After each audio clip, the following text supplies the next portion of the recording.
Germany को अचानक से आखिर क्यों सताने लगी है? फ्यूचर की चिंता जर्मनी को लेकर यह बहुत बड़ी अपडेट आपको बता रहे हैं। अगले अमेरिकी राष्ट्रपति पर टिक गई है नाटो की किस्मत। नाटो और वॉर से दूरी बना सकता है नया राष्ट्रपति। जर्मनी के डिफेंस मिनिस्टर ने यह आशंका जताई है। यह बहुत बड़ी बात और यह बहुत बड़ी आशंका, गंभीर चिंता जर्मनी को सता रही है।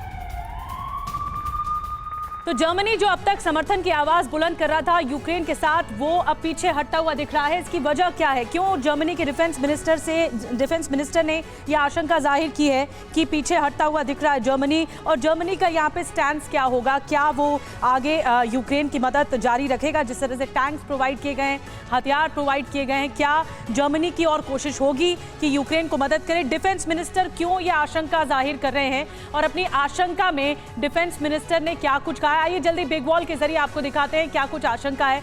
जर्मनी की चिंता, यूक्रेन से क्या मोह भंग हो गया है? यूक्रेन वॉर की वजह से यूरोप के सुरक्षा इंतजाम कमजोर पड़े हैं, ये बड़ी बात कही बोरिस पिस्टोरियस ने, जो कि जर्मन विदेश मंत्री हैं। यूरोप को अब वापस अपनी सुरक्षा मजबूत करने पर ध्यान देना होगा, उन्होंने ये कहा है। इसके अलावा खासतौर से यूएस में राष्ट्रपति बदलता है तो बढ़ सकती है परेशानी। अब चिंता वहां से जनरेट हो रही है, जैसा कि जर्मन की चिंता है। यूएस के नए राष्ट्रपति ने खुद को यूरोप नाटो से दूर किया तो भारी चुनौती होगी। यूरोप फ्रेंडली नए अमेरिकी राष्ट्रपति का फोकस भी बदल सकता है, ये भी बात कही। ऐसे में यूरोप को अपनी सुरक्षा बढ़ाने पर ध्यान देना ही होगा। ये काम रातों रात नहीं हो सकता, इसमें दशकों लग सकते हैं।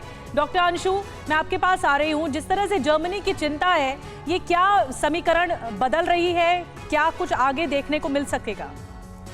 ये जब हम इस स्टेटमेंट को देखते हैं तो ये वाकई में एक सोचा समझा स्टेटमेंट है और एक भविष्यपरक, एक फ्यूचरिस्टिक स्टेटमेंट है।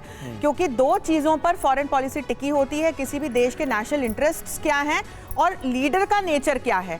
तो दोनों चीज़ों के तालमेल से ही अंतर्राष्ट्रीय संबंध आगे बढ़ते हैं। अब यदि हाल फिलहाल हम बाइडेन की पॉलिसी देख रहे हैं, लेकिन अमेरिका के नेशनल इंटरेस्ट्स को ध्यान में रखते हुए, तो रशिया यूक्रेन में किस प्रकार की भूमिका निभा रहे हैं। लेकिन एक क्षण को सोच के देखें कि यदि ट्रंप अमेरिका के राष्ट्रपति होते तो क्या वे यूक्रेन को इस युद्ध में जाने के लिए कहते?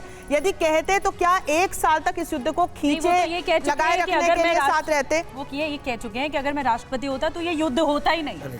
एग्जैक्टली। तो जैसे ही लीडर बदलता है वैसे ही बहुत सारी चीजें बदल जाती है, और इसी को ध्यान में रखते हुए जर्मनी की तरफ से ये स्टेटमेंट आ रहा है। बिल्कुल गलत स्टेटमेंट नहीं है, ये सही स्टेटमेंट है।